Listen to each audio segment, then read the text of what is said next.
Hello guys and welcome back to the channel. So today we're going to do a My Fleet 3 video. Now on the screen you can see how my fleet looked roughly a year ago, and there's two reasons for doing this video today.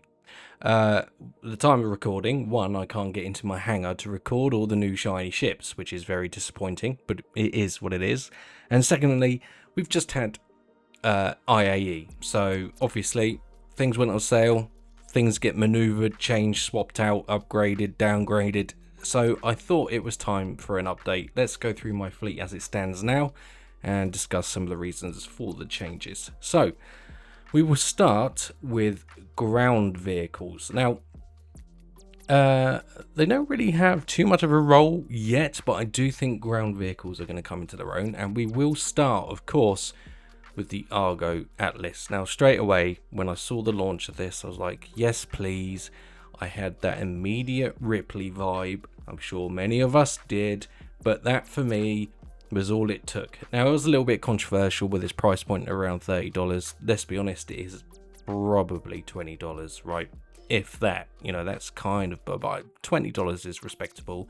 However, it has proven to be very useful. This thing fits in everything, and it's absolutely wonderful to open your ramp and use that tractor beam on any ship pretty much that has a cargo ramp. You can literally throw your cargo to and from, and I think it's been extremely valuable, and I do think it will become even more valuable when we start having our own bases and need to operate cargo from various different areas of your base. I can definitely see it becoming worthwhile.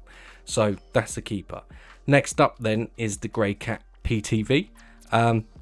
Now this for me at the moment, although it is a lot of fun, and having driven it around the Vision Center on the racetrack is also quite a lot of fun, a little bit crashy, but it is a good time.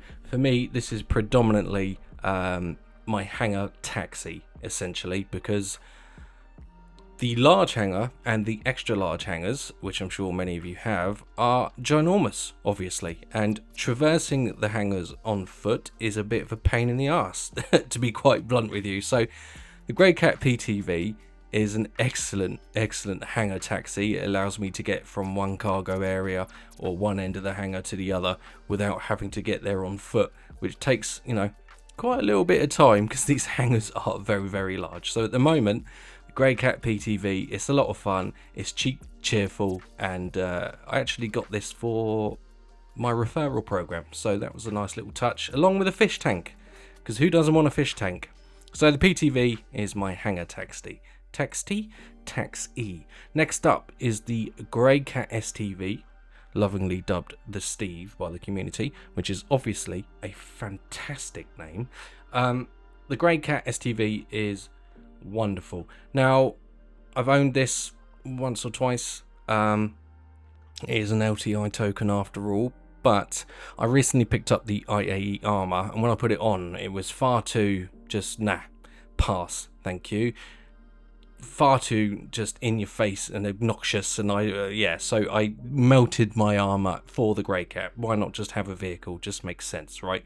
The Grey Cat, I think, is one of the most detailed ground vehicles we have in the game. It's very impressive, very fast, very nimble, has room for some storage, has room for a friend, just looks incredible. I mean, the detailing, as I said, is absolutely superb on the Grey Cat STV. I love it. I also have to admit, I do prefer just the wheeled vehicles over the hover stuff at the moment, like the hover quad, the pulse. The pulse is, I just don't like the way they handle the Gravlev stuff. They just don't feel planted. They feel far too floaty, and I don't like that trait. So the Grey Cat really is the solution to that sort of handling problem. At least it feels kind of planted. Now, there are some tweaks I wish they would implement for the ground vehicles, i.e.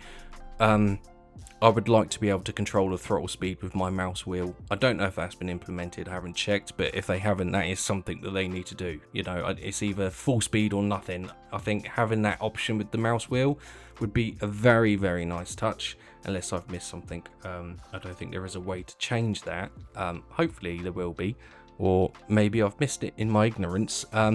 But I think the Grey Cat will be useful for reconnaissance, just zipping around planet side, having fun, because let's not forget, we gotta have fun sometimes, and the Grey Cat STV, it is a good time planet side. You can really rip around on this thing, and yeah, it's a great little vehicle. And like I said, I wasn't a fan of the armor, so this was a no-brainer for me, right? And at some point, it's going to have its uses. I have absolutely no doubt in that.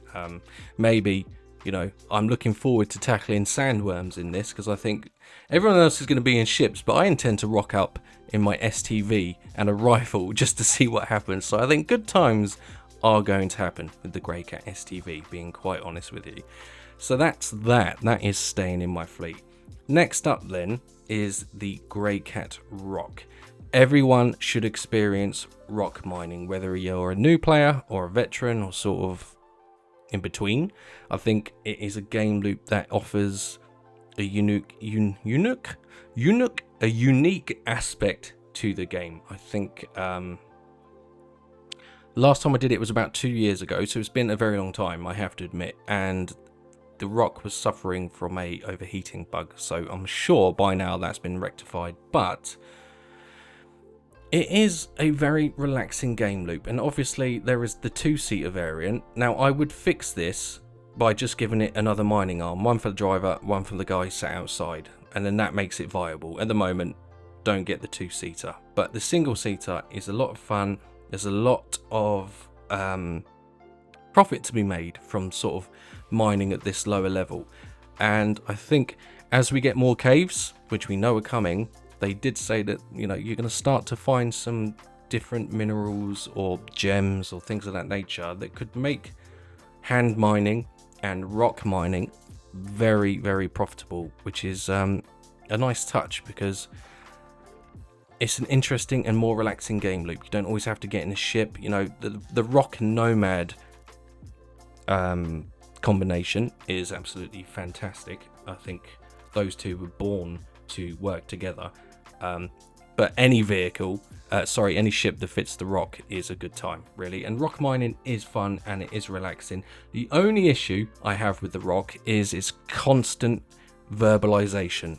So that is something you have to tone down in the options, because otherwise it's just mining laser on. That was my impression of it. It was good, wasn't it? So after that, it gets a little bit repetitive, so make sure you turn down the verborosity of it. But overall, I think the remote ore collector should be experienced by everybody, and it is a good time. I do need to get back into that. So that's going to stay in my fleet because I enjoy it, and I know I enjoy it, so why get rid of it?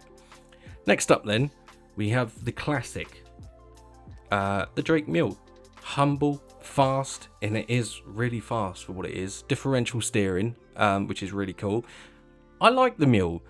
However, I have to admit, I have melted it on numerous occasions because, again, it is an LTI token, so obviously upgrading this carries over insurance to more important, you could argue, larger vehicles. But I've settled now that this is staying in the fleet because I keep rebuying it. So obviously I want it, so I'm just keeping it this time.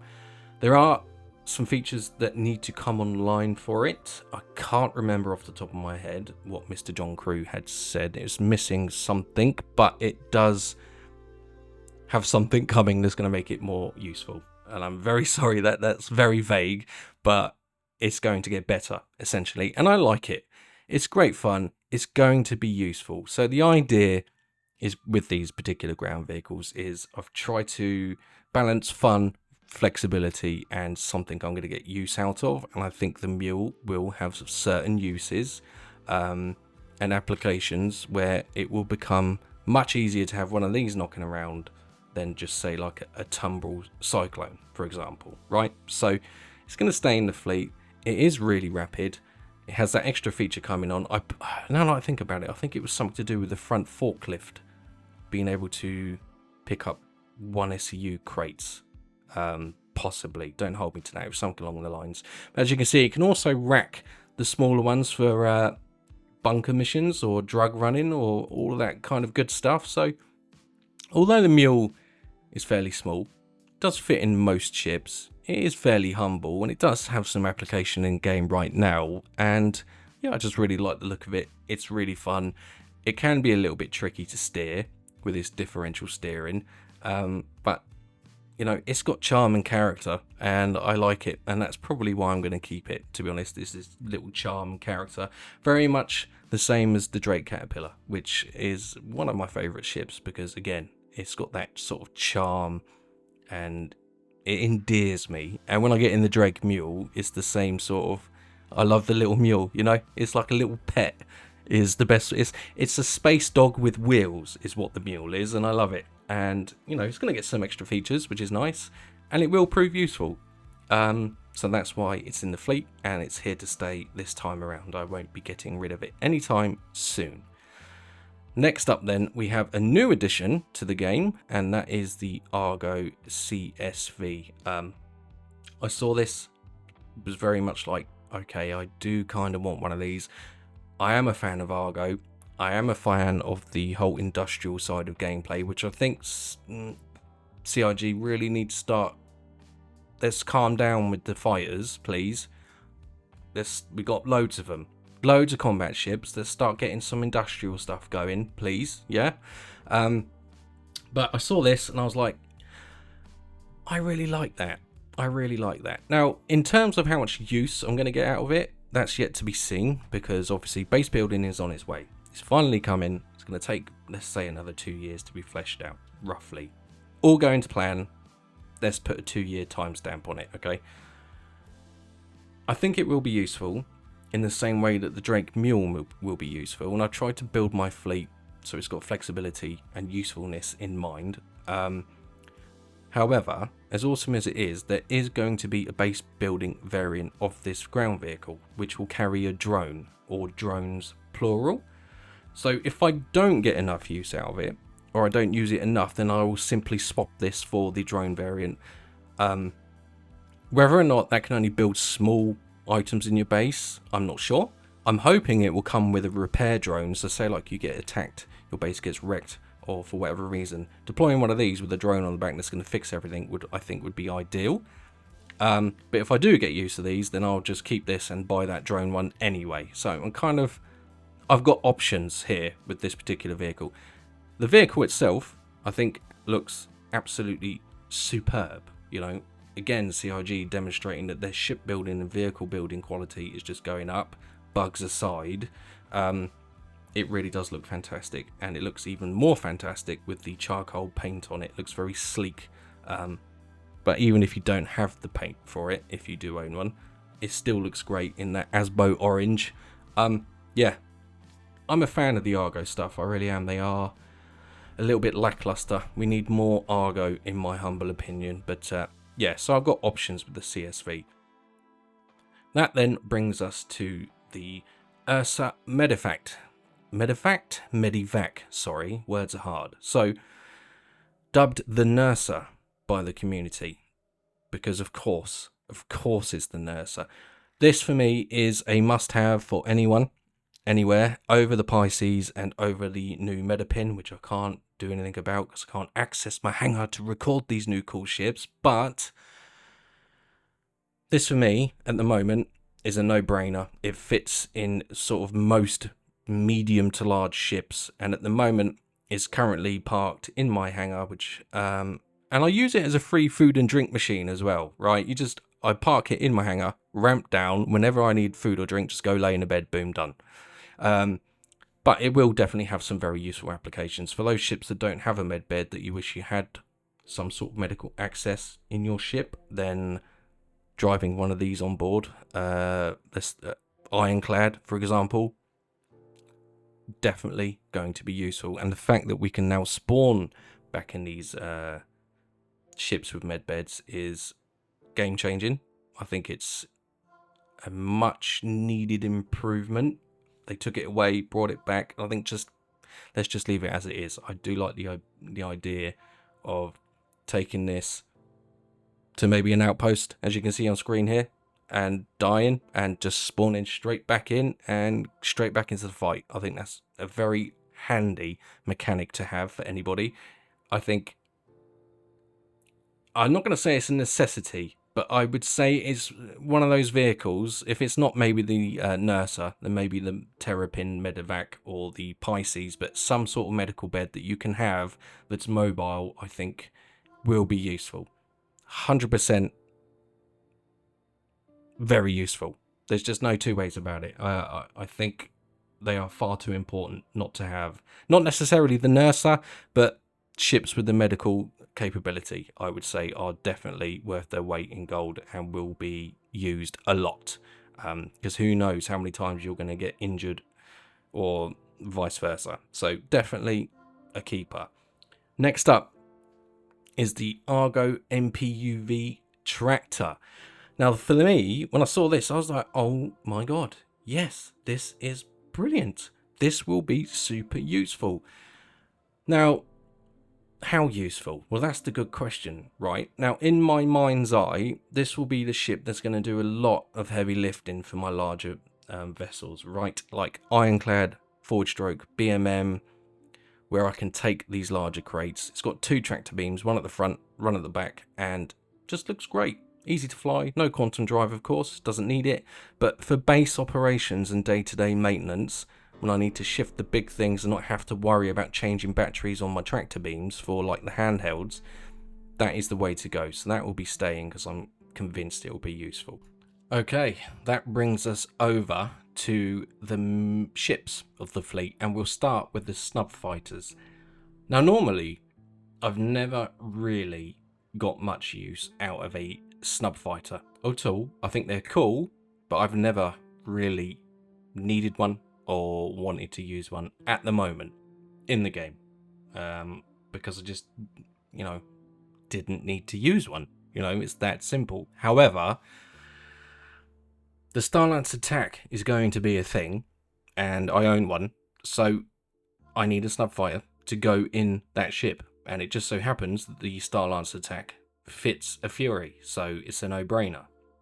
So after going through my hangar, over the years I've collected a little bit of armor here, a little bit of flare there, and so on, over the course of like 5 years. And once I melted it all, I had around $350 worth of armor and flare, and so obviously I converted that into ships and it gave me a lot more room to play with. So I picked up a Fury. Now the Furies, they are super quick, they are super cool, very nimble, and very potent for, as Snub fighters go. I think they are great. I also think they're going to have some extra uses in the future. Reconnaissance, just scouting out areas.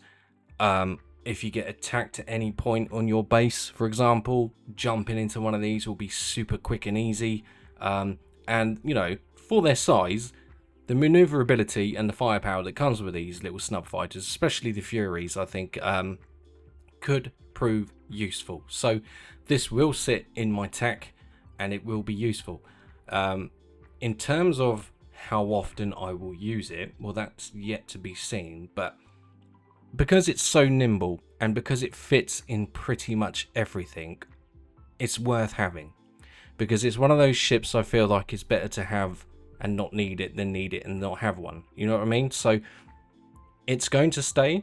I was kind of umming and ahhing about it because I really was struggling to see, am I actually going to get the use for this ship?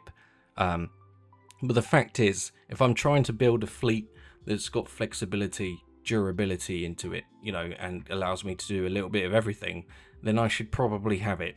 Because it, again, that ability to fit in a large amount of ships doesn't just mean it's confined to combat, right? I think it will make an excellent reconnaissance ship, as one example, an excellent scrambling vehicle, should you become assaulted by anybody. Jumping in this is quick and easy and it's really rapid, and with its maneuverability it is going to offer some advantages to light fighters. Now, I'm not saying I'm going to jump in this and scramble it if, say, a rogue Perseus shows up. Of course not. But for those sort of nine-tail incursions, for example, or a couple of dudes rock up in a Cutlass Black and a Avenger Titan, then you might have a fighting chance, For those kind of extreme scenarios, I think it will be useful. I think I can get some enjoyment out of it, and I think with the Starlancer tech, it's going to make a nice little combo between those two ships. So very useful, very small, compact, maneuverable, has the firepower, has the looks. Mirai are, you know, a performance wing of MISC, and as we know, in my personal opinion, CIG and their MISC ships, they've been knocking them out the park. I'd say once all the bugs are dealt with, MISC ships in general have been fantastic. And that includes the Hull C, which I had a torrid time with, but it's still an excellent ship. So now we start going up in size and capability. So we'll start with fighters, forward stroke, smaller ships. So here we have the F8 Lightning. Of course, this ship is an absolute animal. It looks incredible. I absolutely love the look of the F8. It is, chef's kiss good, right? Huge fan of it. Very potent, heavy fighter. Now, I did have quite a few fighters which got melted, and because I mean I can only fly one at a time. Okay, I had the Glaive, which I love, but you know I can only fly one at a time. So the Glaive went, and I used that money to upgrade to other ships because the Glaive is a $350 ship. Severely hit with alien tax, and to be honest, I think it's inferior to the Lightning and some other fighters, but we'll come on to that. So maybe I made a mistake, I don't know, because the Glaive is going to get a rework. All the Vandal ships are going to get a rework, and they look sinister and mean, so we might be changing things around to collect one, I don't know, but at the moment I can only fly one at a time, and the F8 is excellent. I've had a lot of fun in the F8. It really is a good time. It's constantly being changed, and like most ships in the game at the moment, there's no set sort of end game for these as they keep tweaking the balancing. But the F8, it's got a ridiculous amount of firepower. It's great to fly. It looks incredible. Recently won Best in Show, or did it win? I think it won. I can't remember, but it was in the top 4 for good reason. It's a formidable spacecraft, and yeah, for bounties, attacking other players, you can be in a Lightning, and you know, with all of that firepower, depending on your skill, mine's sort of just non-existent, but it will severely put out some good DPS on anyone that's trying to pester you, and or, you know, maybe you just want to end some people. Then the F8 is a more than capable fighter with plenty of firepower, sleek looks. Yeah, it's just a fantastic all-rounder. Account bound as well, so it will never go. Yeah, not really too much to say about the F8. I mean, it kind of speaks for itself, right? It is a fantastic fighter. There's no two ways about it. And I think the appeal of this ship for me, not necessarily the weapons, but just the general shape of it. Like, it really does look venomous and poised and ready to murder everything that gets in its way, and I like that. So that's fighter number 1. Fighter number 2 then, as we move on, and as you can see, is the F7A Hornet Mark II. Now, to acquire this ship, we had to jump through all kinds of hoops to do the event. I can't remember what the name of the event is now, it escapes me, but after a lot of hassle of doing that event, you were then able to upgrade your civilian Hornet into this military one, and it is, like the F8, a beast, except for this is a medium fighter and not a heavy. I have to say, out of all of the ships, I think this one probably has the best stock paint out of all of the fighters. Looks incredible, right? That digital camo looks really great on the F7A.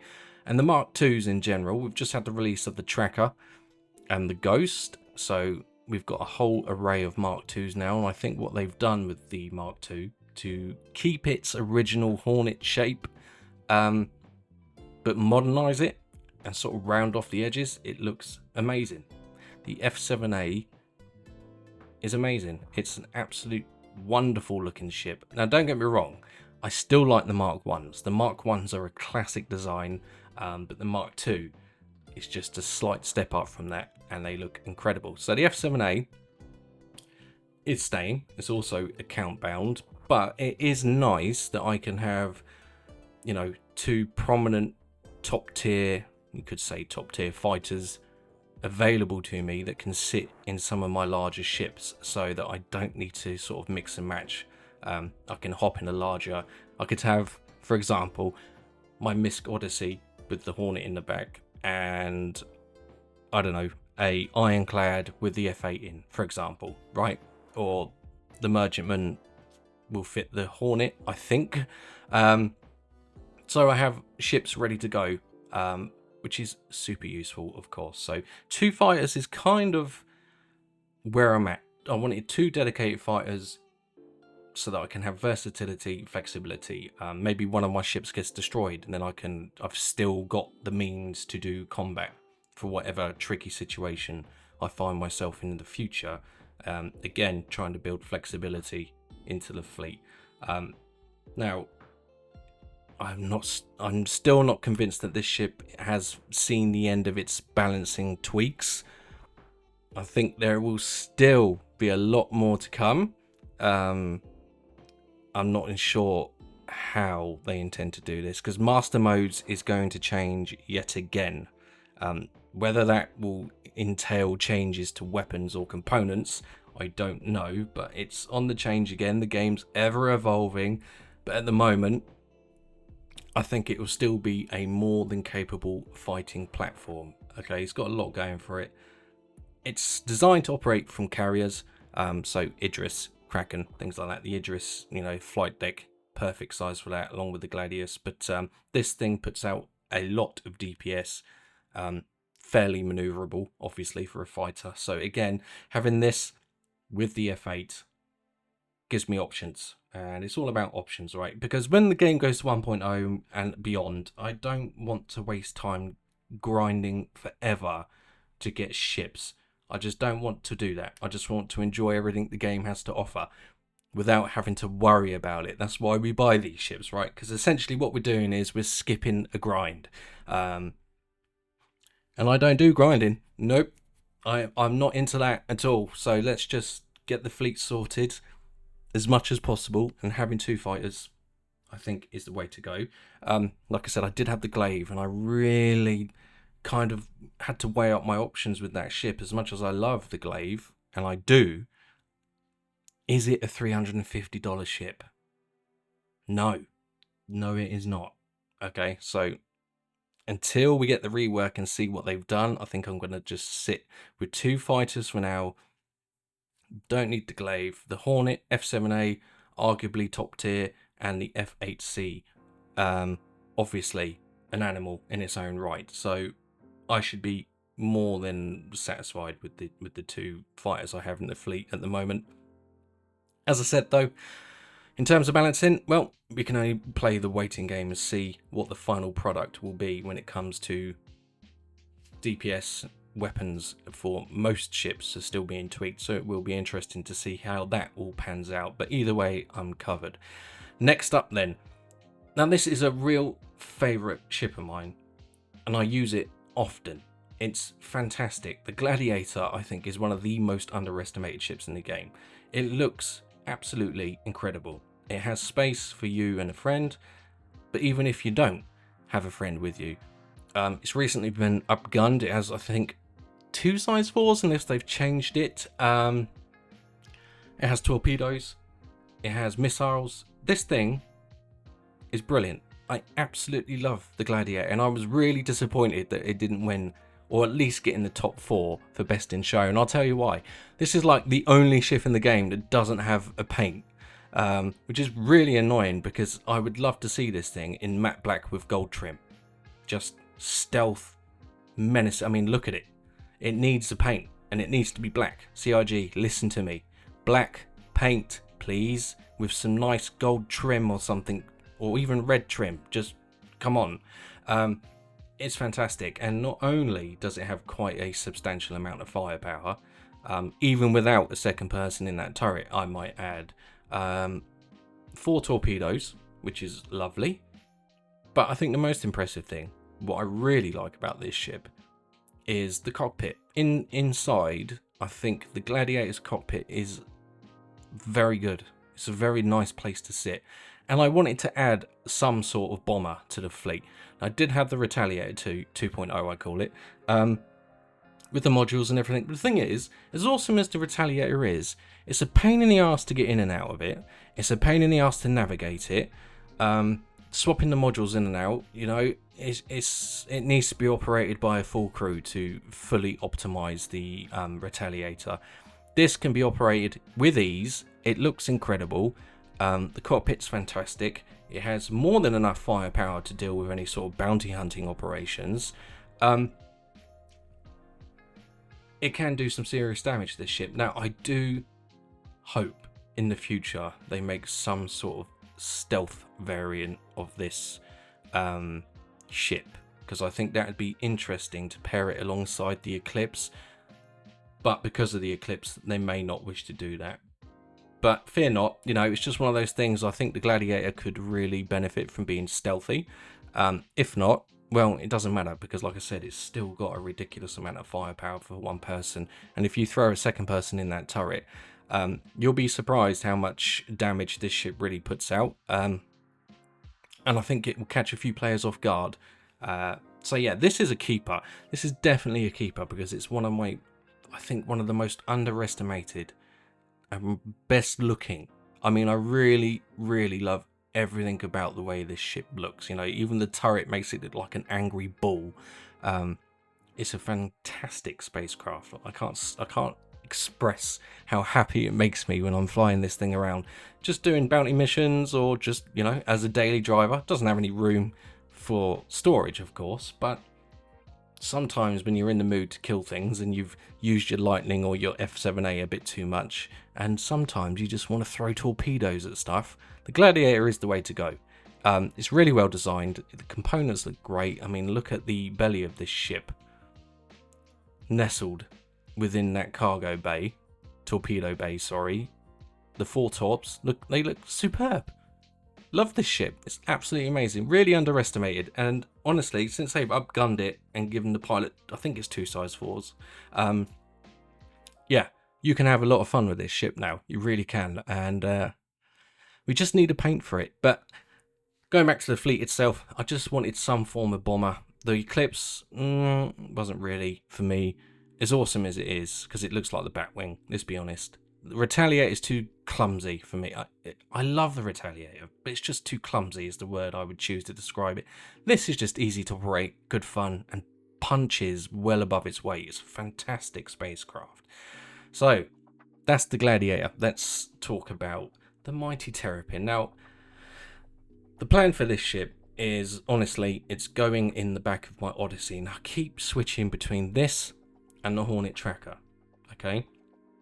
But then I had to ask myself, what do I want the Odyssey to be? Do I want it to be a combat vessel with combat capabilities, or do I want it to be that proper exploration ship looking for resources and getting into those hard to reach places? And the answer was the latter. So I want the Terrapin to sit in my Odyssey and go out and find and recce all of these precious resources, whether it's, I don't know, Contanium to refuel the Odyssey, maybe it's commodities, maybe it's flora, fauna, who knows. The Terrapin will have the scanning capability to do that, whereas the Odyssey is a little bit lackluster in the scanning compared to the Karuk. The Terrapin makes up for that. Also, first of all, the Terrapin is extremely popular. It does literally nothing in-game right now. It's essentially a taxi. But it is extremely strong, this ship. It's designed to go into very dense atmospheres and scan without crumbling. Think of a submarine when it gets too deep. It's going to implode. This ship is very much designed to do the same thing, but have the strength not to implode. So I do think the Terrapin will be useful. I do think the scanning will be extremely useful. And in the back of the Odyssey, I think it's a great pairing. I do think that these two complement each other. So that's the plan for the Terrapin. Like I said, it's been melted once or twice and swapped for the Hornet Tracker, but I've decided I am just going to stay with the Terrapin. As the Hornet Tracker looks incredible, but I've already got a Hornet. Okay? So I don't need one with a scanning dish. I'm just going to stick to the Terrapin and make sure that the Odyssey becomes my flagship explorer. System to system. Okay? I need a Terrapin in the back of the Odyssey, though that's final, because I keep swapping.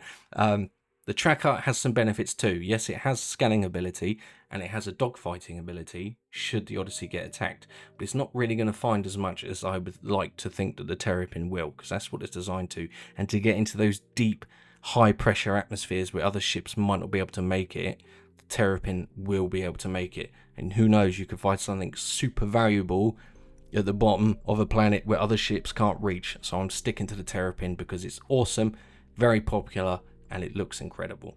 So that is why the Terrapin is staying. Okay, next up then is the Drake Vulture. Now obviously the Drake Vulture is awesome. A lot of people enjoy salvaging. I do too. I haven't done it for a while, but I do want that sort of industrial element, salvaging element I should say, available to me in my fleet, and the Vulture is superb for that. I had a lot. Let's not pretend that this isn't a money-making ship. I mean, you can make some serious bang for your buck. It's very easy to operate, and it's just a good time. Salvaging is a good time. Now, I did own a Reclaimer a few years ago. I love the Reclaimer, and it does have options over the Vulture, i.e. you can bring friends and you can make some serious money, and it can be soloed. Players do solo the Reclaimer, but there's something about the Vulture that I just prefer. I think it's just ease of operation, right? It's small enough and easy enough to use. It's just a fantastic way to make money sat in the Drake Vulture. I think this will be a very good money-making ship, and I have plans for it, which I'll discuss as we progress through the video, because it kind of ties into some other ships. But overall, I think the way the ship looks, the way it flies, you know, that sort of bright yellow, the Vulture is a classic. I think it's one of those ships that's like, it's like the Prospector of the mining world, except for salvage, right? So we have a dedicated Vulture for the salvaging gameplay, because it is still quite lucrative. It's going to be interesting 1.0 and beyond to see what professions sort of make the most money. Is it going to be mining? Is it going to be salvaging? Is it going to be repairing? There's all these sort of gameplay loops that are yet to come on board, new mechanics all the time. Which will be the most profitable? We just don't know, but it's nice to have a fleet. Well, personally for me, it's nice for me to have a fleet where I can look at that, go, I can go do this today, go do that tomorrow, you know, have that flexibility. Like I said, I get bored really quickly. It's just who I am. I constantly got to change things up, and the Vulture is just a classic, right? It's like, it literally is the Miss Prospector, but for salvaging. And because it's solo and it's ease of operation, it's easy to fly, it's a no-brainer. It's staying in the fleet. It's going to make me a lot of money just for those Netflix and chill times. The Vulture is a must-have in my fleet, and it will forever stay. I do have that charcoal paint for it as well, which looks really nice. I think it's charcoal. Next up then, a classic, the Starliner. Again, another very popular ship. Its main purpose is still yet to be announced, data running. We haven't heard pretty much anything for a long time about data running, but obviously it's coming, because we've got the Starliner and the Drake Herald. The Herald is a rocket ship, super quick from Drake, but the Starliner is a beautiful ship. It really is asymmetric in design, very fast. The interior is absolutely delightful, has plenty of room for you and a couple of friends. It has 120 SCU for the top of my head, I think, for cargo. So it's a kind of multi-role ship, to be honest with you. And it is, because I don't own a Nomad, it is my Grey Cat rock mining ship, so the Starrunner does that pretty well with the rock as well. But data running is its sole purpose, and again, we really don't have much information on how data running is going to work.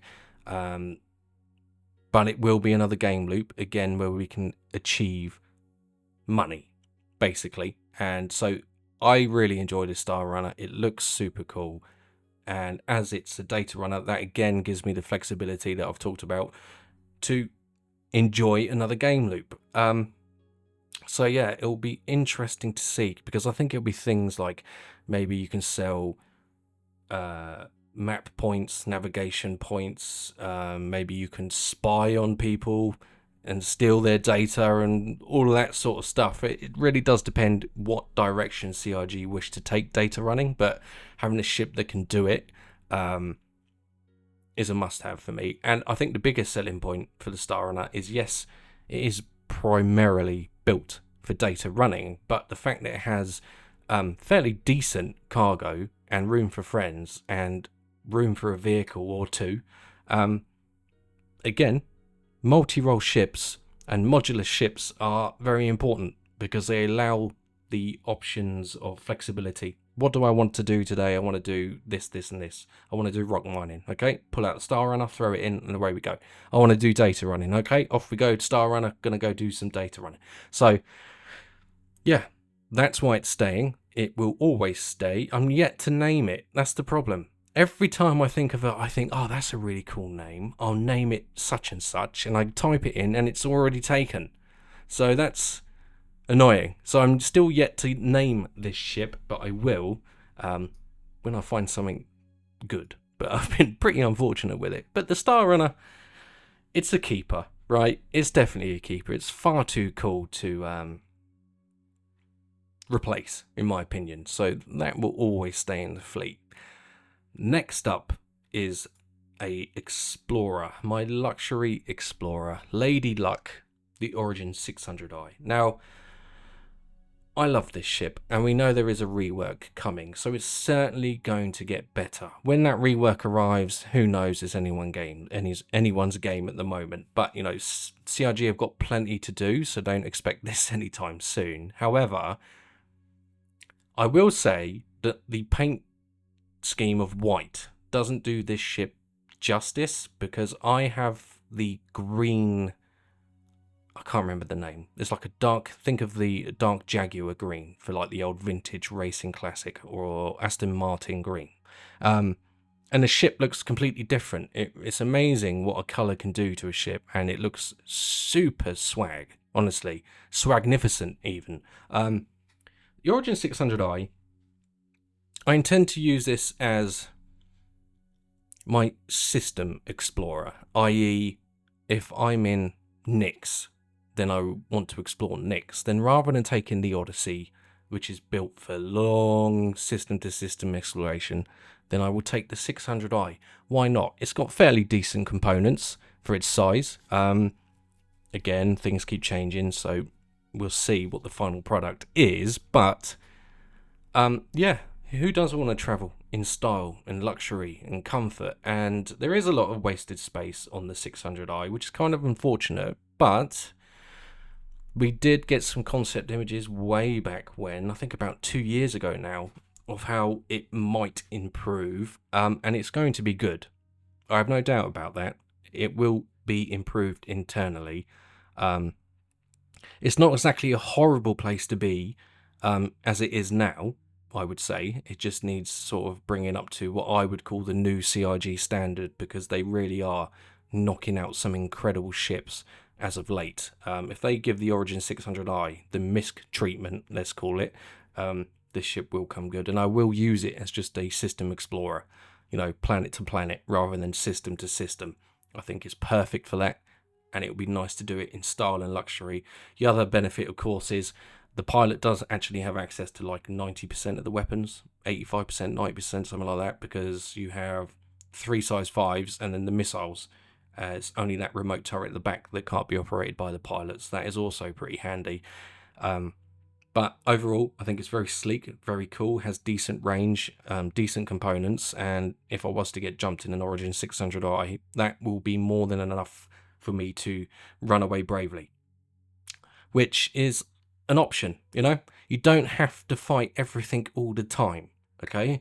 You should choose your battles, not take a fight with something and then die and then say it's OP. It's not. You're stupid. Just run away. Nothing wrong with it. That's what I would do. That's what I will do with the 600i. It's awesome. It's got a rework coming. It's lovely.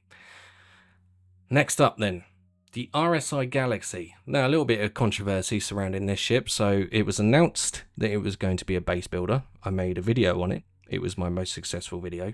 And then they said, no, it's not going to make it be a base builder. So I deleted that video because I didn't want to mislead people. Because after all, these ships are expensive, right? And I wouldn't want someone to buy one and then be disappointed. I would feel bad about that. So I deleted it. And then they came back and said, oh, right, yes, it will be a base builder.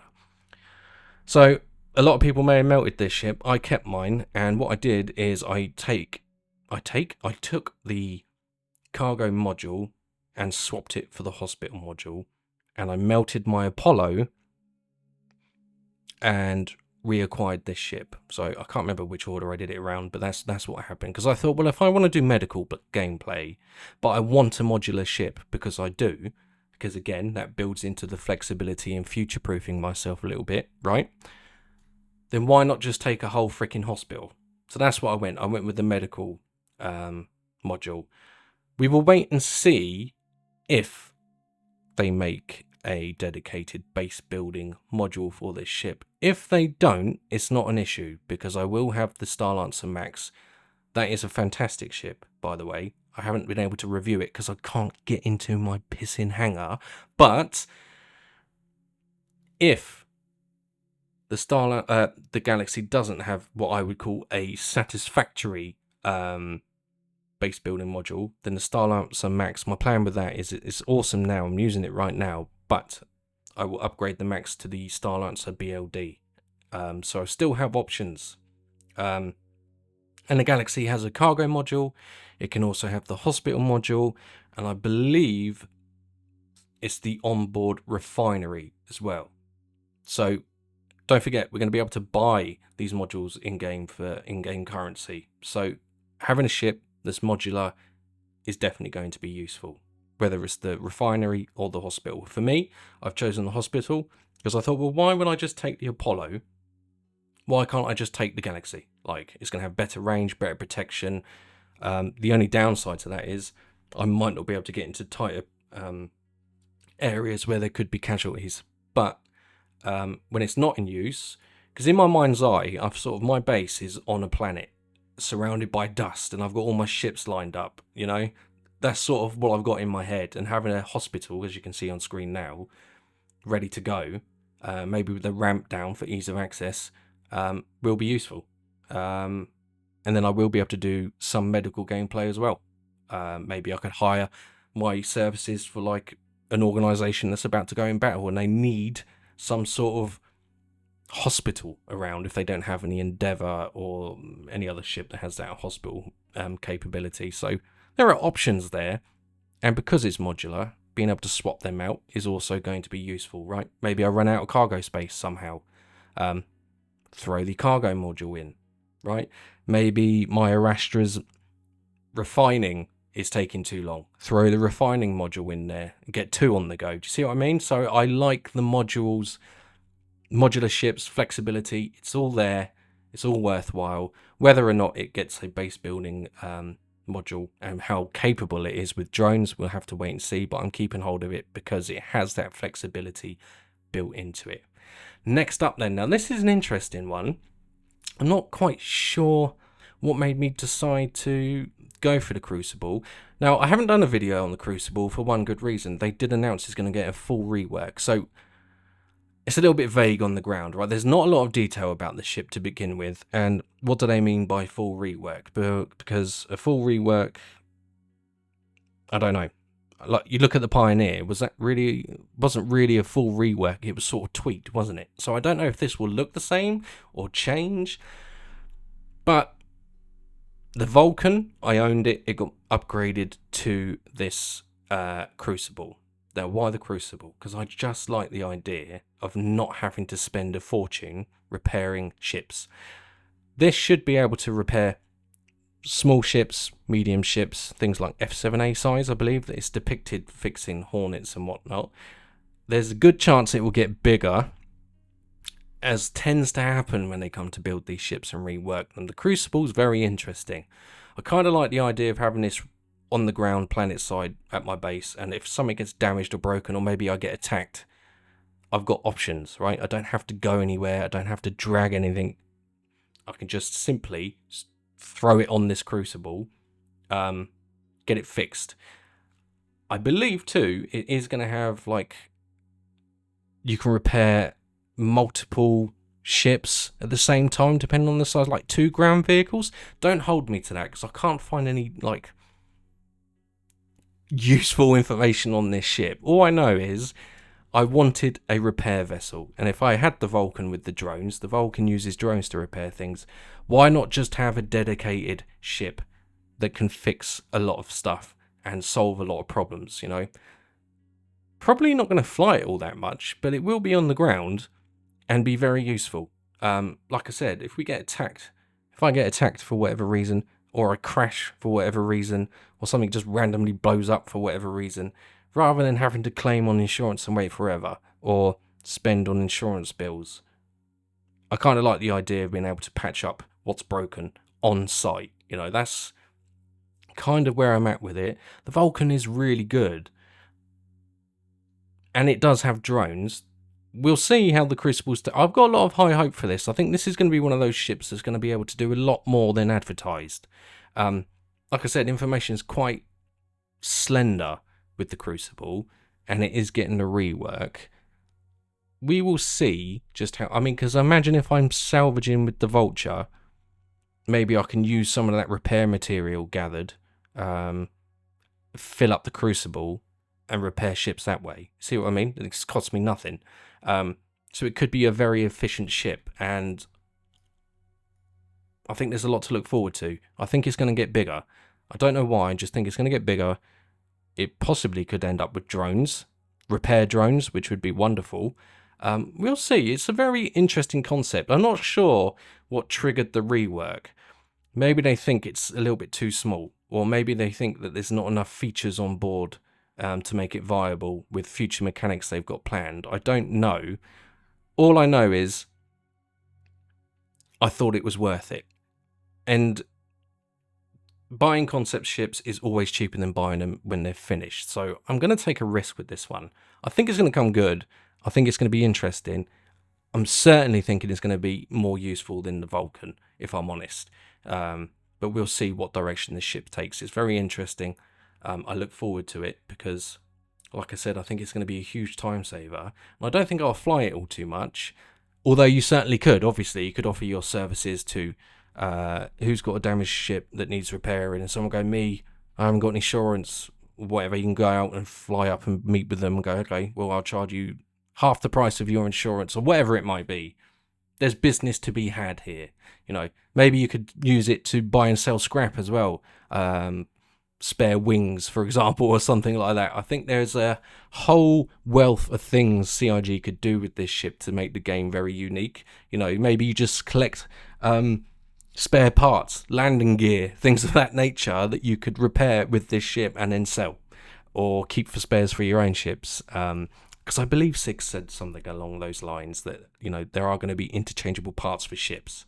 So why not have a Crucible? Maybe make a little business out of it, you know, repair these damaged parts, etc. I think, yeah, that's kind of where my head's at with it. We'll wait and see. I do think it will change, and it will be interesting what the changes are. Haven't heard anything about this ship in a very long time. Very little information as is on it right now. So I guess it's really, I'm taking a punt on just how I feel this ship will turn out. I think it will be good because the last 3 years, CIG is getting really, really good at making ships. Okay, like they're just getting better and better and better. So I think by the time this is ready, this truly could be an asset and something to look forward to. So that's my whole kind of vague mindset on the Anvil Crucible. Okay, next up is the Drake Caterpillar. Now, it's no secret that I am a huge fan of this ship. It is modular. It has options open to it, but I think the most important thing for me about the Caterpillar is it just oozes character.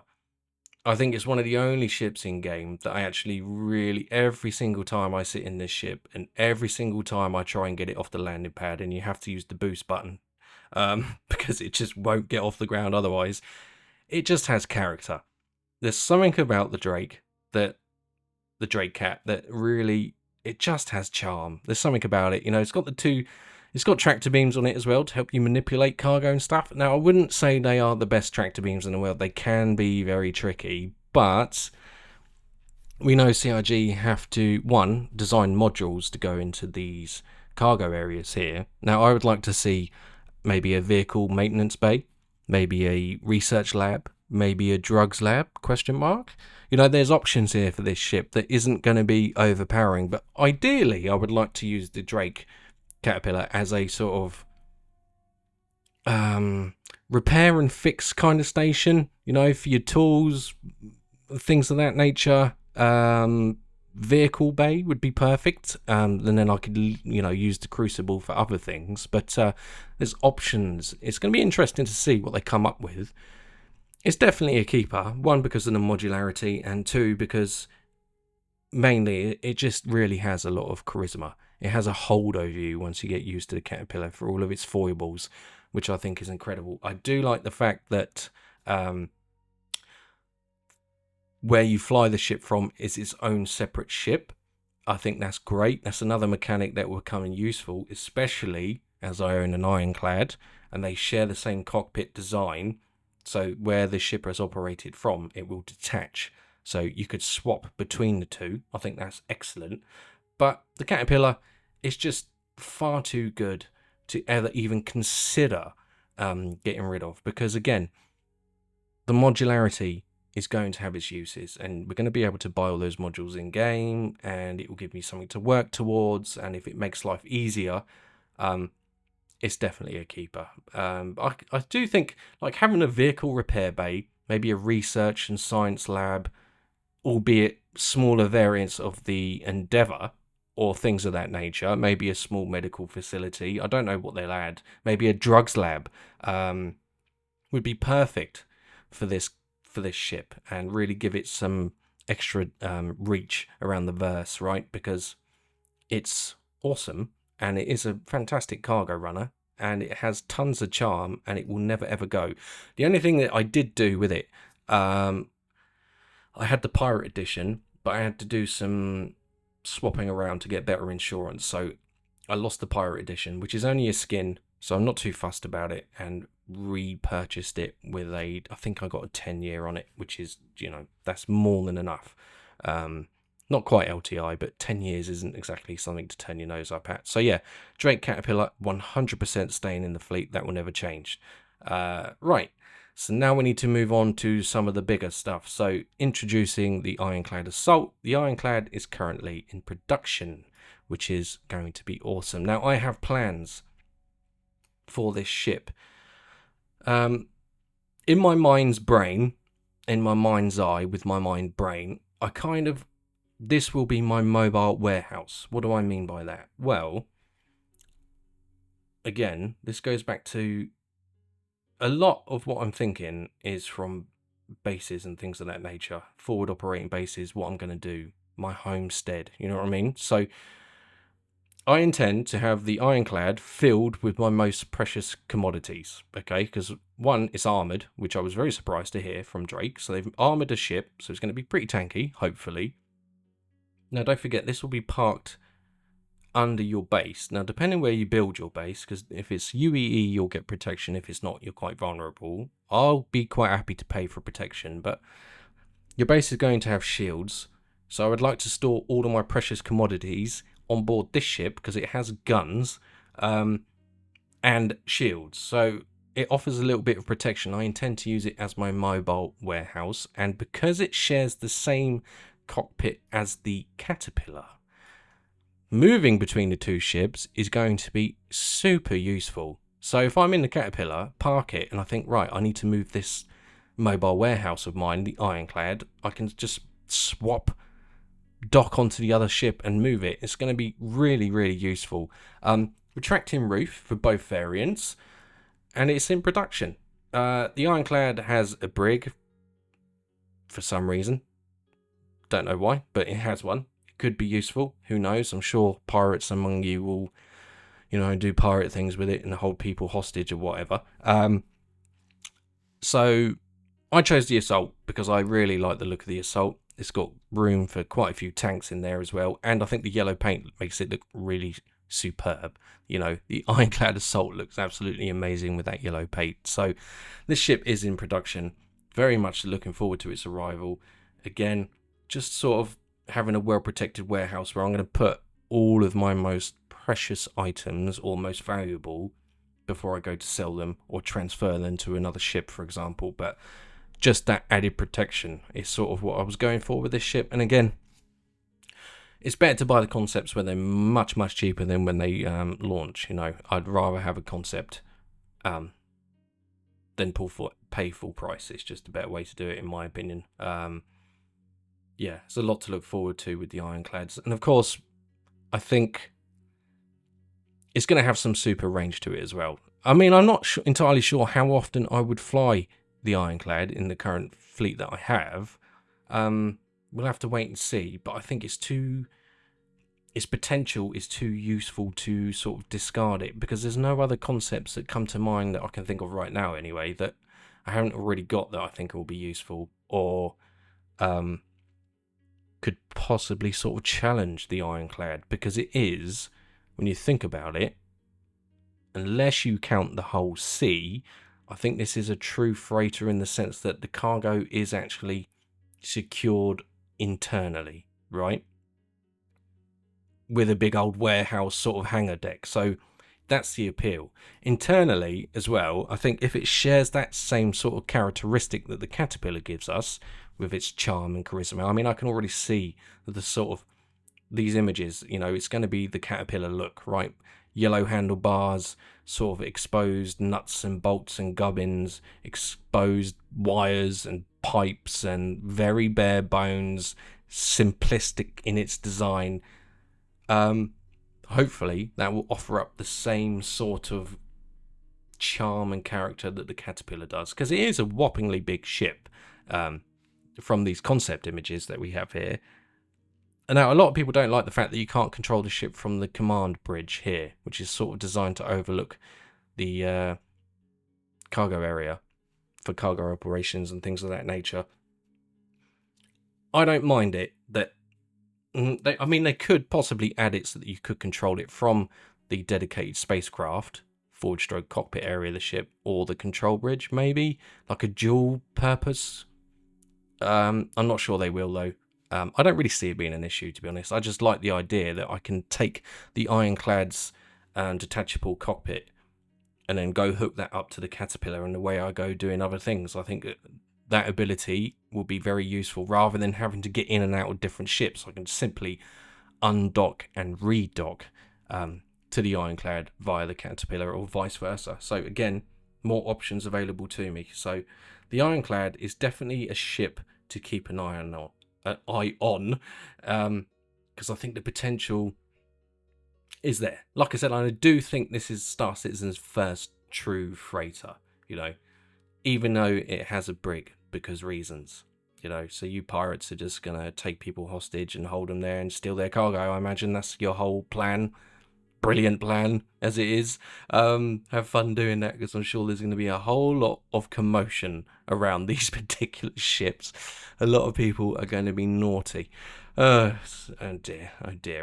But yeah, so overall, I chose the Assault, and I like the Assault because I just kind of feel a little bit more comfortable protection-wise with the turrets, right? Not necessarily going to use them that often, I don't think, but the Assault designed to sort of do land incursions and then drop a load of tanks. Well, I'm just going to use it as a really armoured well defended sort of mobile warehouse to protect my precious commodities. That's sort of my philosophy with the Ironclad Assault, and the yellow paint. The yellow paint looks great, and as you can see, it fits 4 Novas in there. So if I do get ground vehicles, I know they're going to fit in there, right? So again, something to look forward to.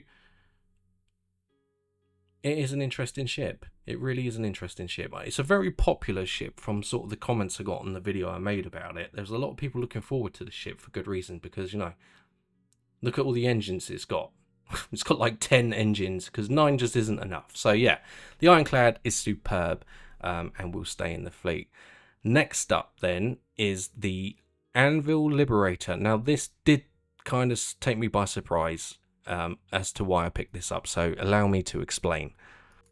So I realise that's quite a strange sentence, that I surprised myself by picking one of these up, but the truth of the matter is I always kind of wanted one, but at the time I couldn't think of a reason why I would need a ship to transport ships, you know, because let's say I found my ideal base location, I transfer everything over, then I'm sort of done with it, right? And I was thinking, well, what else can I do to utilise its carrying potential? There must be something.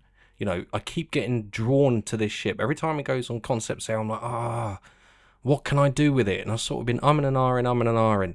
And then I had an epiphany. And that epiphany will be very useful. So this is my plan for the Liberator. Right, so we know it can transport ships, and we know it only takes 2 crew. So straight away, that's awesome. It takes ground vehicles and fighters, of that sort of fighter size, I should say, cargo space, etc. Very nice.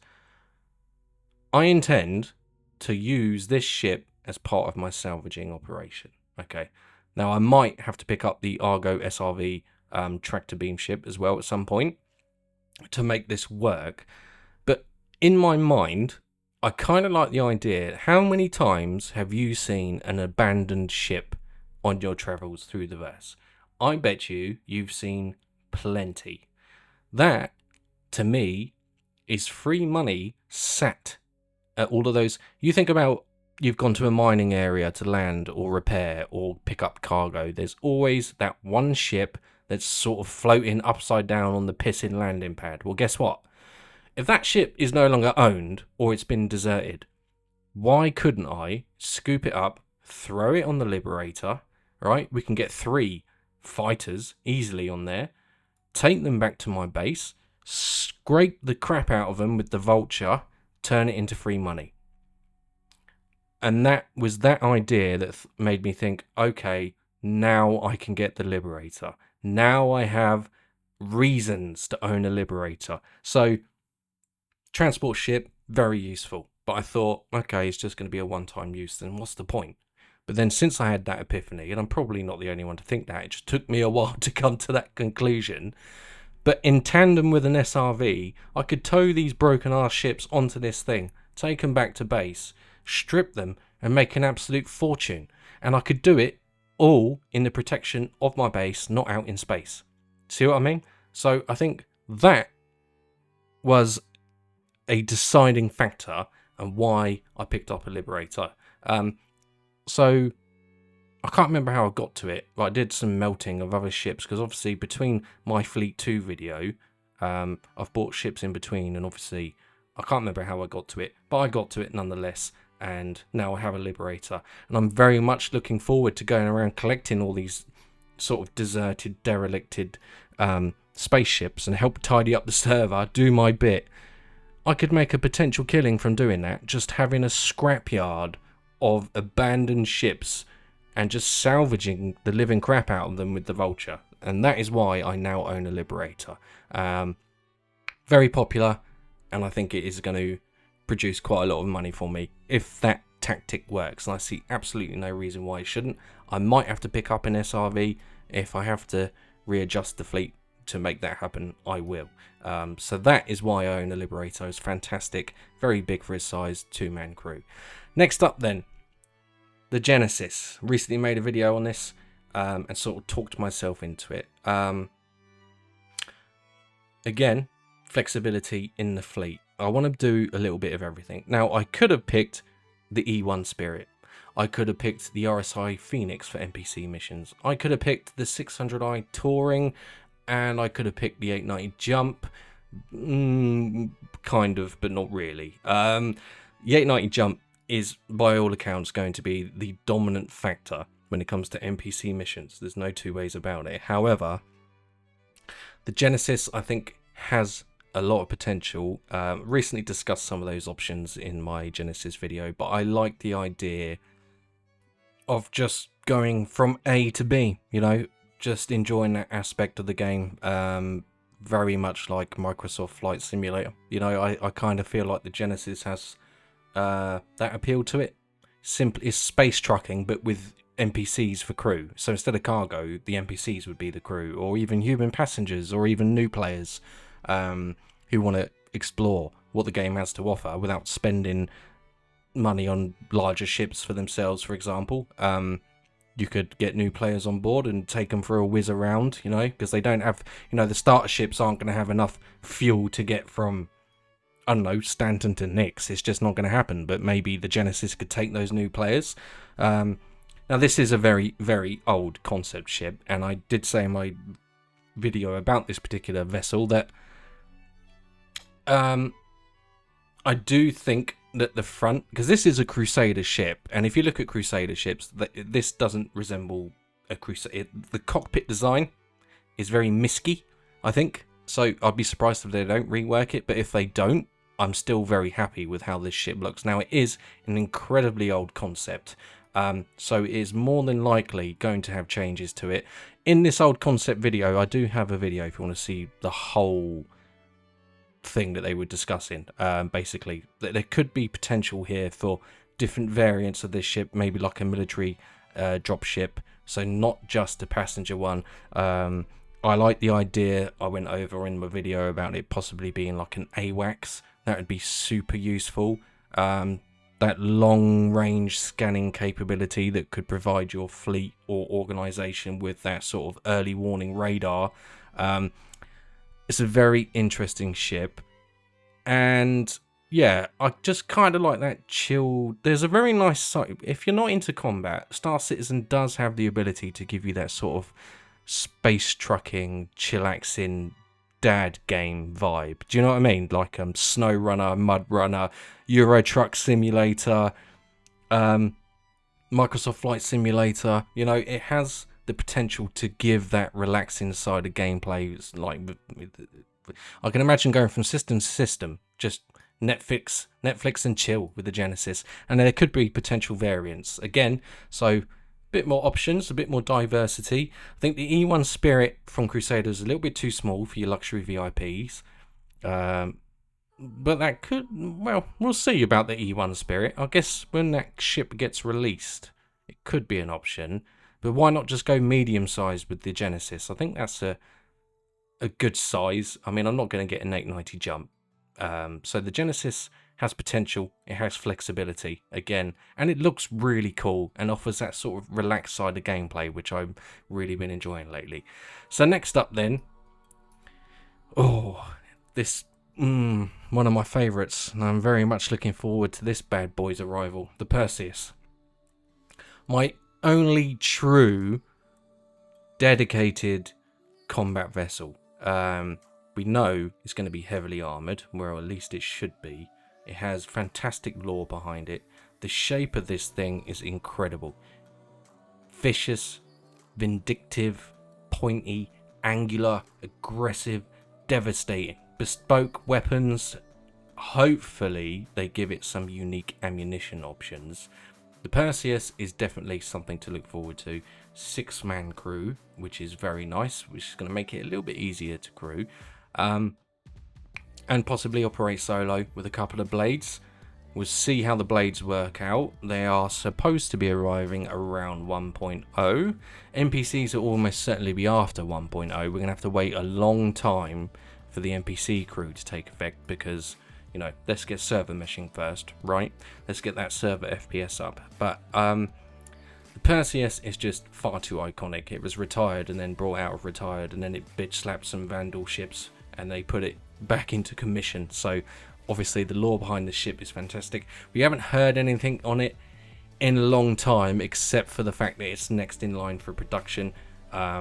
So as the year progresses, 2025, I'm sure we're going to start getting a little bit more information about this ship, what's going to change, etc. I think it's fantastic. I'm very much looking forward to it. Has 2 turrets, each sporting a size 7 weapon. Again, that will be bespoke. Hopefully they give it some very interesting ammunition. I'm hoping that they give this ship plasma rounds. Plasma rounds have been mentioned, but not for a long time, and I imagine they're very much going to be similar to how, if you know anything about Modern Warfare, you'll be familiar with the Hesh round, which the British use in their Challengers, the Challenger 2. It's designed to pancake on the side of armour, and it chips the armour inside, causing devastating effects to whoever's inside. I imagine that's kind of the same effect that plasma rounds might have, but from what I understand, plasma rounds are supposed to pancake onto the side of the enemy ship and sort of like acid dissolve it over time. So as you can see here, we have the 2 turrets, one top, one at the bottom. The bottom one might get moved. It might. I'm not sure if that's a sensible place for it. There's a lot of players and people kind of moaning about the rear defense turret, the point defense. I'm sure that will get moved. It's still a concept. They can tweak and change things all the time. They made the Polaris bigger, gave it PDCs. I see no reason why this ship won't get the treatment, same treatment. Either way, this is my favourite combat ship, hands down, and it will never leave. It is staying forever. It's just far too cool. So that's the Perseus. Next up then, a Nautilus appears. Okay, let's talk about the Nautilus. Now, I'm forever banging on about this ship because I do think it's going to have quite a significant impact, especially now players are going to be able to build their own space station and have their own areas to control. The Nautilus will come to the forefront, I'm sure of it. What's interesting about this ship is its role as a miner, so deploying mines. Now why is that going to be useful? Well, area denial. It will be interesting to see how effective these mines will be, but failing that, it does still have 2 size 7s strapped to the front and some defensive turrets, and it just looks really sleek. So it's a very cool ship. It's a very cool ship. The biggest problem, I think, for the Nautilus is it's, at the time of its concept, it was always $25 less than the Polaris, right?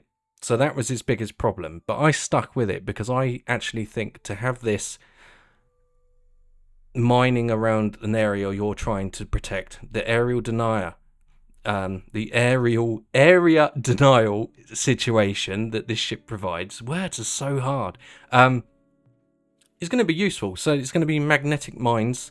There's going to be mines with like mini turrets.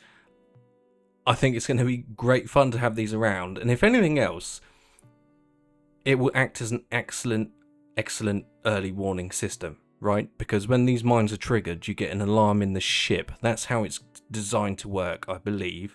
Now, we haven't heard anything in a long time about this ship, like quite a few others, but I think if that is true, even if these mines fail to destroy what is causing you issues or entered your airspace, at least you will get that early warning to know that there is an intrusion happening in your particular realm and action can be taken. So either way, it still gives you some security, whether or not the mines are effective. Now you could take control of jump points with these mines, which would be pretty nasty. I have to admit, that would be pretty horrible, going through a jump point and then immediately getting done by all of these mines. But I do think the Nautilus will almost certainly, for organizations medium, large, or even small, the Nautilus, you really might want to consider picking one up if you hadn't. Because I think the use case scenario for this ship is really going to prove to be one of a lot of importance. I want one simply just to mine off the airspace above my base. Okay, that's the only reason I want one. Also, if my Perseus gets destroyed, I'm sure that I have another combat ship that's fairly tanky. 2 size 7s isn't exactly sort of underwhelming firepower, is it? Think of it as 2 Ions or 2 Infernos strapped to the front. You know, it's still got the firepower. So as a combat ship and maybe even a deterrent, the Nautilus, I think, is worth it. I've always stuck with it because I honestly see the future value. As the game develops, I honestly think that the Nautilus will come into its own. And what's interesting about that is that I don't think the mines stay forever. I believe that's how they're going to balance it. So they self-destruct after a couple of hours. I say a couple of hours, but I think they last like 60 hours or something. And then you have to remine. It could be longer. It might even be a week, but I think there's like a time delay so that there aren't mines scattered all over the place. But that's going off the top of my head, so please take that with a pinch of salt. But other than that, the Nautilus for me is a keeper because it looks incredible, has firepower, and it has mines. Almost certainly it's going to be useful, okay? So that's the reason why I have it. So next up then is the RSI Arastra. So let's talk about the RSI Arastra. Now, this was a community voted ship. We were asked what company should make the next mining ship, and the vote was RSI. Personally, I would have gone down the Argo route, but we went with RSI, and I'm very pleasantly surprised by what the concept is for this ship. It looks absolutely great. So this will be my first dedicated mining vessel. The Mole, the Prospector, they are fantastic, very popular, very profitable, but this is sort of like the medium-sized ship compared to the Orion, which is far too monstrous for me. I think this is 6-man crew, and I think it will be manageable with some friends or solo. And I say manageable, not easy, manageable. It has an onboard refinery as well, which is just perfect. That's what we want, right? So for me, it was a no-brainer. What I really like about this ship is how they've managed to carry that sort of RSI look from the Perseus over to the Arastra. The engines look the same, you know, it's fantastic. Not to mention, look, we can have an old mining operation on board this ship with the rocks, storage, crew, refinery. I think is going to be a very, very profitable, useful ship. And again, it gives me so many options when it comes to making money in the verse and just enjoying the game, the extra game loops that this ship will provide. The cockpit area, the bridge looks absolutely superb. You can see you've got people here operating different mining arms, etc. A few defensive turrets and all of these really cool things. But I think it just looks superb. Really looking forward to the arrival of this. I might struggle to use this, to be quite honest with you. I think it'll be doable. I do. I just think it'll be like trying to treat it like the Reclaimer when you try and solo the Reclaimer. Difficult, but doable. I think it'll be the same sort of thing. Obviously, for mining operations, this ship's going to be perfect. Unless you own an Orion. Now, the problem with the Orion, of course, is it's space-bound and you can't land with the Orion. Well, this can. So I can park this at base, unload everything, and, you know, throw it into my mobile warehouse. That is the Ironclad. Perfect ship, perfect mining. Very much looking forward to its arrival, and that will be my dedicated miner. Next up, then, the Misk Endeavour. Now, this is a very old concept. It will more than likely be built last because it is incredibly complicated. However, after some more melting and swapping around and using that money I had from all the flares and armor pieces I'd bought over the years, it essentially bought me Endeavour. Now, the Endeavour, I've really been persuaded lately because the quality of Misk ships, as I said earlier, is just getting better and better and better. Alright, the Starlancers are fantastic. The Misk Odyssey, I have no doubt, is going to be amazing. There's no reason why this ship won't. I expect, however, a lot of changes to come this ship's way because it is so very complicated. You know, it splits in two. It has like, think of a modern truck. It has the cabin and then the trailer, the cargo you're carrying. So it can split and detach. It can leave its arse end behind and fly as a separate entity. The cockpit completely, the front end of the ship completely detaches and becomes its own ship. And it's incredibly modular. So I wouldn't expect this for at least another 5 years. For at least, and I'd be very surprised if this makes an appearance before then. Very surprised. Happy, but surprised. But I imagine this ship is going to be extremely well done when they do come to put this together. It comes with a variety of modules. Hospital, research, science, a telescope, collider, biomes, research pods, all of that stuff. I went for a biome sort of farming module. I think the reason behind that is, again, I'd like to be self-sufficient as much as possible, and I'm kind of intrigued, if I'm being brutally honest, how farming is going to work in this game.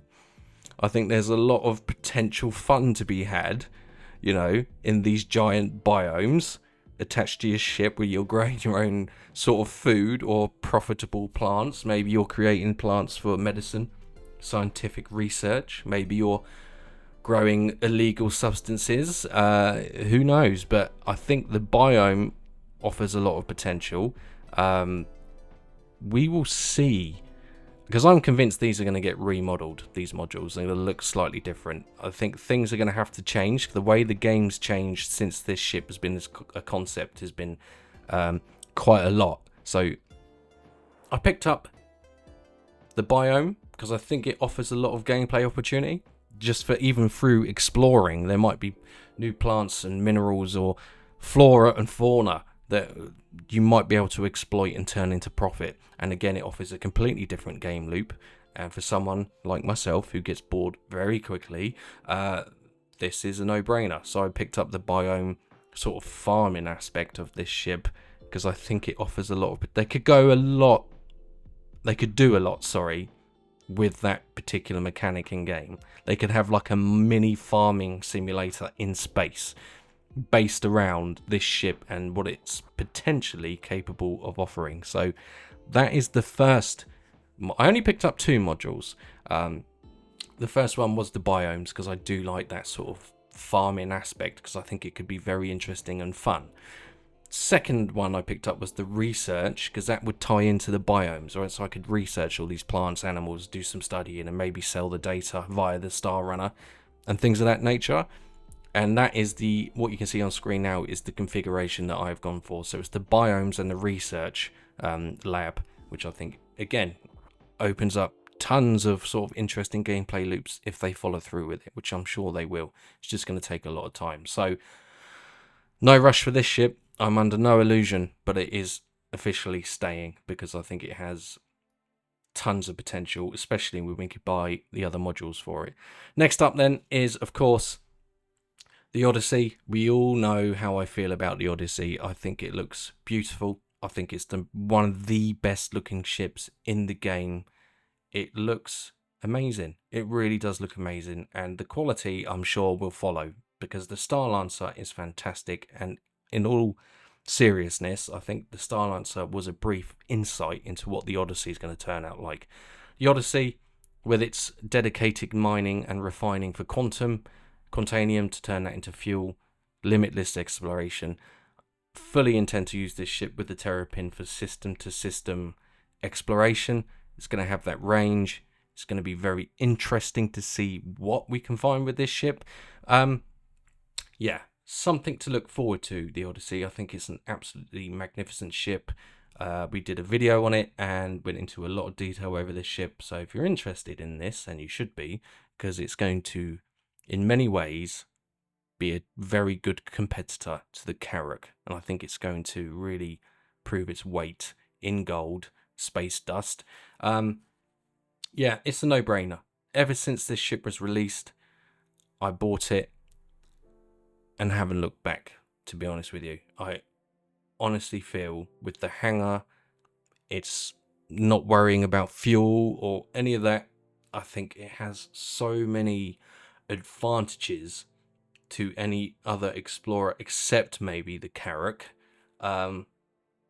yeah, this will be my system to system. It's there's so much potential to be found with a Terrapin and Odyssey combo, or even a Prospector, as you can see on screen. If you wanted to, you know, use the Odyssey to find that Quantanium, and then just stop and jump in your Prospector and grab it, and then refine it somewhere else, because you can't extract to sell with the product you've refined, unfortunately. But every ship has to have weaknesses and limitations built in. Otherwise, what's the point? There'd be no variation and the game would be very boring. You know, there's a lot of, this ship needs an extra turret.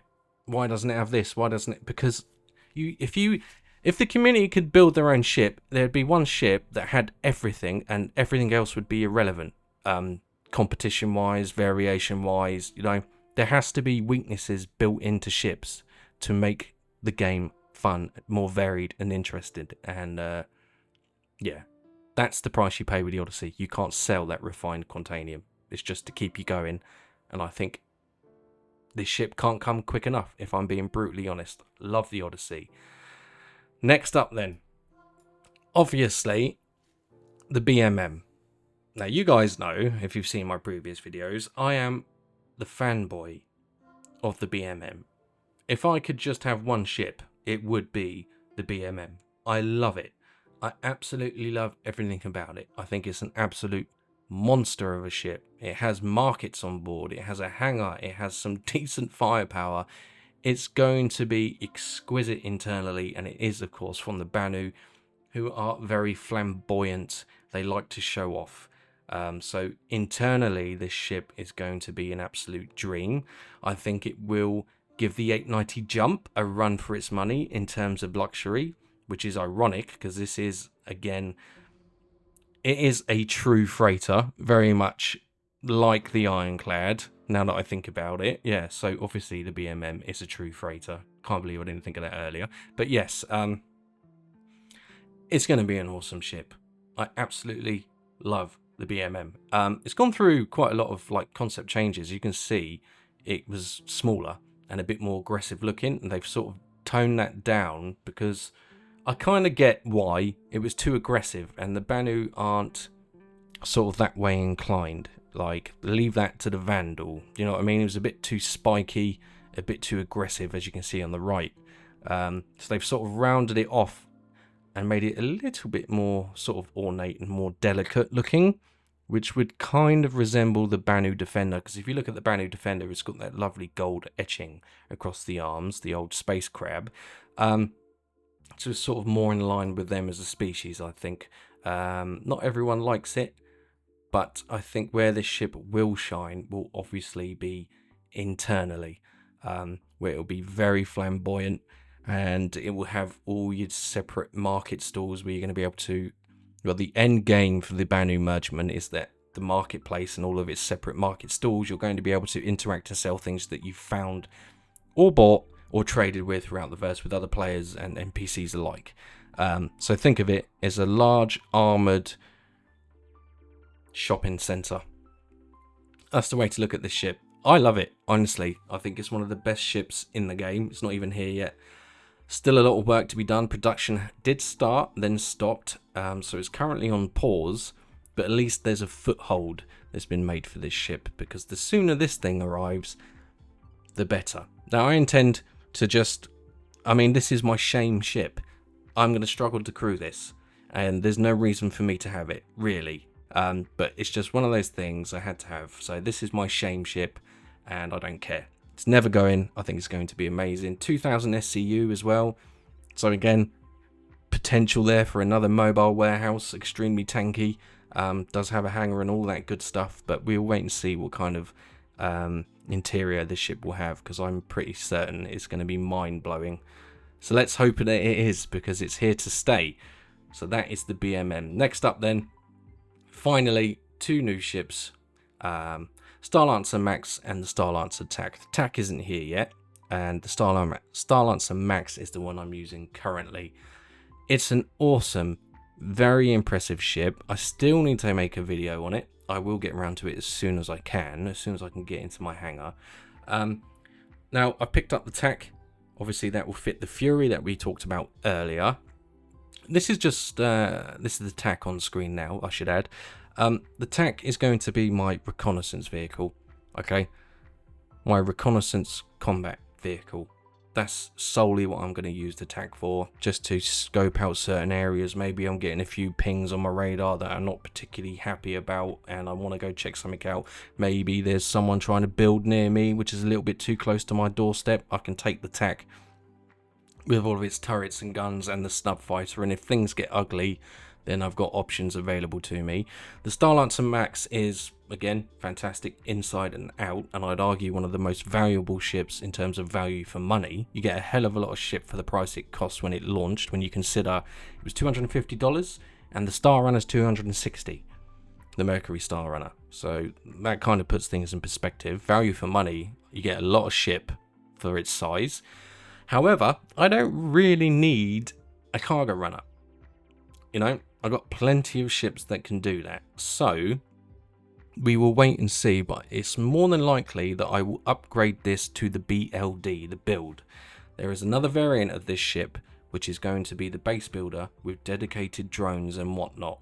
So in theory, we should have the Galaxy that should be capable of it, plus the BLD and then the Pioneer. As much as I love a Pioneer, it's far too much ship for myself. So I will more than likely upgrade the Max to the BLD, and then when the Argo CSV base building variant comes out with its drone, I might upgrade the Argo CSV to the base drone variant of that ground vehicle, and then possibly pick up an SRV from Argo, the tow truck, to help me with my Liberator endeavors. We will see how it's all planning out, but those are my plans with the Starlancer Max and the Starlancer TAC. The TAC will be useful, and you might ask, well, why didn't you get the new Paladin? Oh, I love the Paladin so much, but I have a TAC, and I know that that will be a good ship because we know the Starlancer Max is a great ship, and that is the only reason I had to try so hard, like, not to pick up the Paladin, because it looks exactly like the dropship from Aliens 2, and Aliens 2 is hands down the best sci-fi film ever made, and it's like older than me, and it still holds up to this day. So very hard for me not to pick one of those up, I'm not going to lie, but we know the Starlancers are great, so I stuck with the Starlancer. It's just far too good a ship to, well, the potential for the TAC is far too good to risk it on the Paladin at the moment. So yes, Starlancers are absolutely fantastic, and they are my final ships in the fleet, with some changes. You know, I think the Max will go for the BLD because obviously I want that base building potential. It's very important that I have that, otherwise this has all kind of been in vain. So I will pick one of those up 100%. Yeah, so that is my fleet, how it stands now, without any of the loaner vehicles, otherwise you would have been here all day. So thank you very much guys for watching. I hope you enjoyed it. If you did, you know what buttons to press, and I of course will have more Star Citizen content en route to your location very soon. Thanks for watching guys, take care and cheers.